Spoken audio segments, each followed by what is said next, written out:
It's like Dexter, right? Right. The serial killer, contemptible object and ever eternally fascinating. It's the same sort of thing, you know, and so there's disgust and attraction at the same time. So there's a relationship between alexithymia and the lack of meaning, not being able to feel and not being well, that's a good question. So alexithymia is a hypothetical psychiatric condition that consists of the inability to articulate emotional states. It's a good question because it depends on the degree to which your personality has to be articulated in order to be functional. And one of the things I would propose to you, and this is partly why we're doing the exercises that we're doing, is that just like, imagine that if your joints weren't articulated.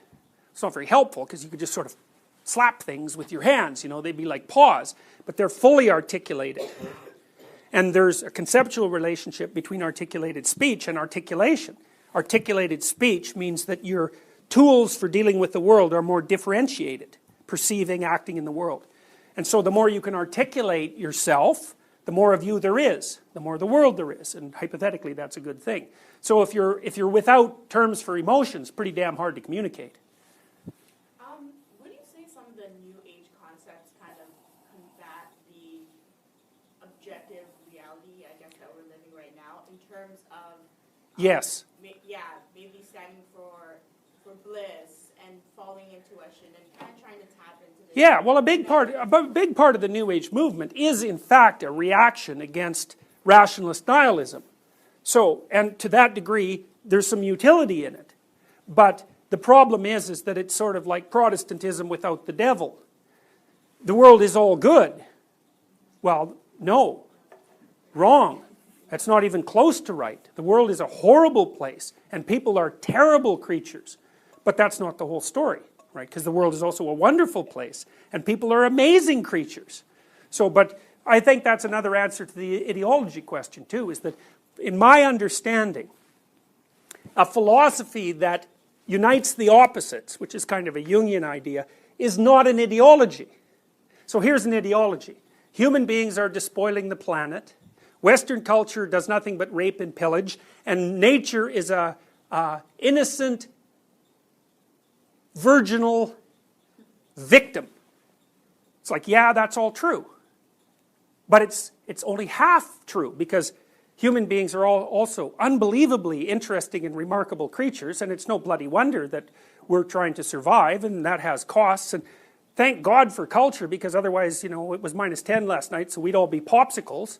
And nature is doing everything it possibly can at every moment to destroy and undermine us. So it's like, okay, you want an ideology, you can pick the first one, that's an environmental ideology. The second one is like a frontier myth. So you put them together and you've got nature is terrible and beautiful, and culture is tyrannical and provides security, and the human being is, you know, a remarkable exploratory hero and an absolutely satanic figure.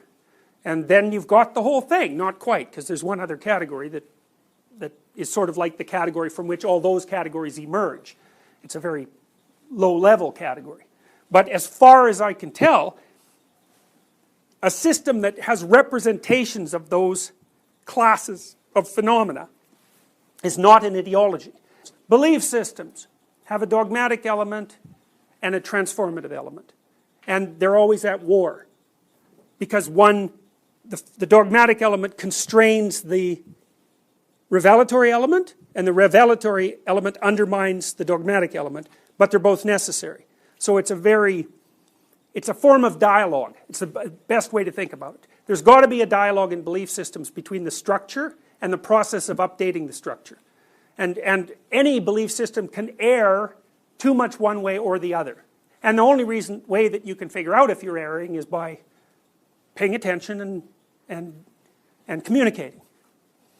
So, and if you want a definition of religion, well, you know, that's not a straightforward thing to do, but I would say that you have axioms of belief. And your axioms, whatever they are religious entities for you, whether you know it or not. Because you hold them as absolutely true. And you have insufficient evidence for anything. So, you know, this is a Kierkegaardian idea. You are by necessity a creature of faith. And the reason for that is, there isn't much of you and there's a lot of the world. And so you have to make assumptions in order to move forward. And you might think, well, I don't make assumptions. And then I would say, well, when you cross the street, you're making an assumption. The assumption is that the other side of the street is a better place to be than this side of the street you're already on. So that's an assumption. You know, maybe you're going to get hit by a bus as you cross. You know, so much for that axiom. But you just can't move forward without making assumptions, because if you question everything all the time, then you're paralyzed, you're in chaos. So I'm wondering then, sort of the believing in maybe in the objective way, the stories rather than seeing them as myths and understanding the story, if how that's different from the negative side of an ideology, which can be extremely dangerous. So taking that story. excellent question. Well, that's partly what we're going to talk about a lot. It's the difference between, it's like the difference between surfing and being in a styrofoam bubble on a lake. You know, there's a dynamic element. So if I say, well, if you're going to identify with the process of transformation, first of all, I'm not saying that's all you should identify with. That's a different question. It might depend on where you are and what you're doing and at what stage of life you are and all sorts of other things. But to the degree that you identify with the process that transforms belief systems, you're not an ideologue. It's as simple as that, because an ideologue is a totalitarian. They say, well, here's the bloody axioms, here's the system it generates, we're done. So you're not done, and you've left things out. Now that doesn't mean you don't need structure to move forward. Right? So it's a tricky thing. But you can say, that's why I'm trying to communicate.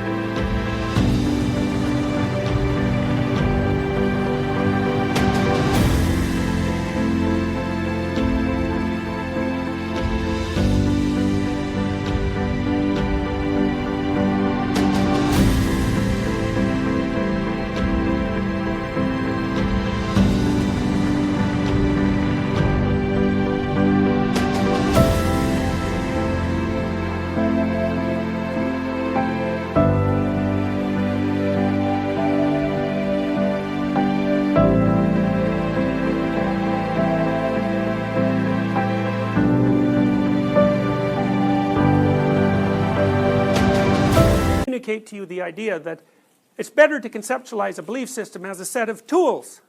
They don't have to be perfect. You know, you can fix a pipe with a pretty lousy wrench. So you've got tools at your disposal and you shouldn't abandon them. I mean, thank God for the tools, you know. But if you can think up a better tool, it's more power to you. So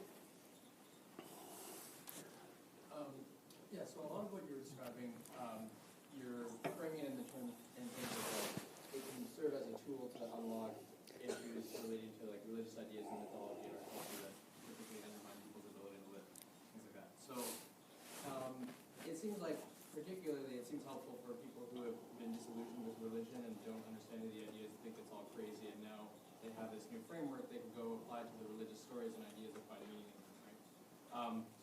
To what extent might that help someone who's in a religion? Because might not help them. It might knock them right out of the bloody thing into a pit. yeah.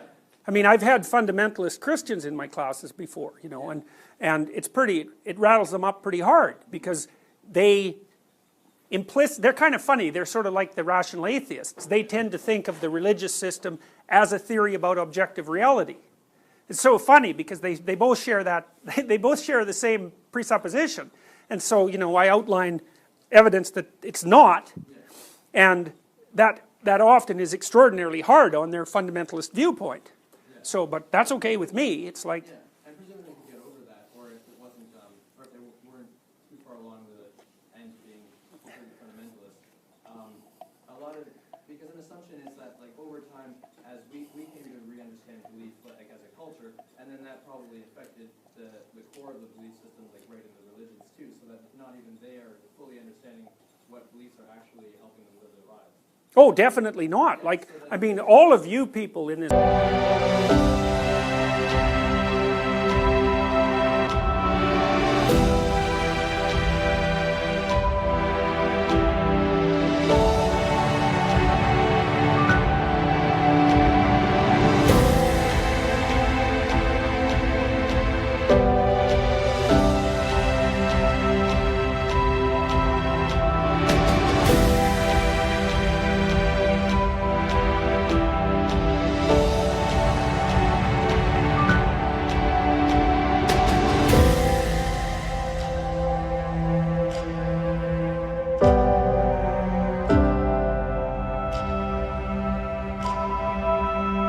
class are unconscious advocates of ancient religious ideas. Like, I don't care whether you know it or not. It's like, because otherwise you run into Dostoevsky's conundrum. If there's no absolute morality, he really meant if there's no God, then you can do anything you want. Everything's up for grabs. And so the question is, do you run around doing anything you want? Or you can say, well, you don't because you're afraid. It's like, fine, you can take that avenue, I don't care. That just puts it outside of the context of this argument altogether. Why do you act morally? Why should you? Why shouldn't you lie to get what you want? Or why should, or should you? Why shouldn't you steal to get what you want, or kill to get what you want? Why not? There's got to be answers to these questions. Obviously, every 3-year-old knows that if you lie carefully, you can get what you want. So why not do it? All the time.